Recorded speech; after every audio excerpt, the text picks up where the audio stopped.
I'm Christopher Bell, the author of Churchill and Sea Power. One of the central episodes that I look at in this book is Churchill's management of British resources during the Battle of the Atlantic, the campaign against the German U-boats between 1939 and 1945. One of the interesting things that I found as I worked on this subject was that Churchill is often thought to have been constantly concerned about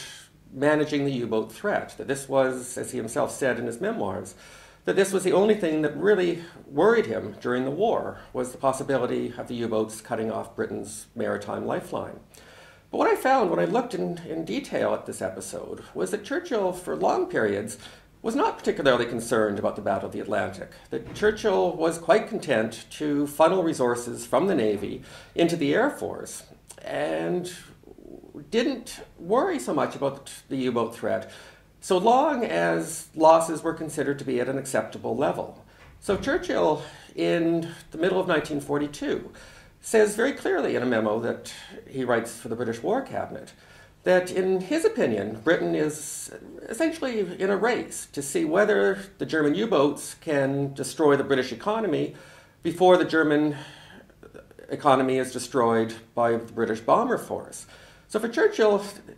the priority was to put resources into the bombers, because the bombers had a potential to help win the war, whereas the Navy could only possibly lose the war. So as long as Churchill was confident that the Navy wasn't actually on the verge of losing to the U-boats, Churchill was quite happy to shift resources into the Royal Air Force. And one of the results of this, of course, is that in late 1942, early 1943,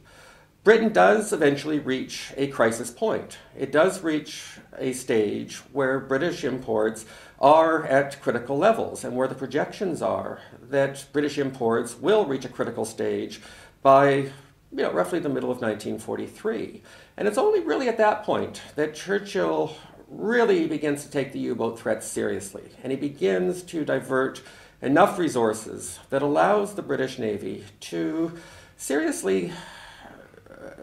grapple with the U-boat threat, and to finally bring it under control by about the middle of 1943, at which point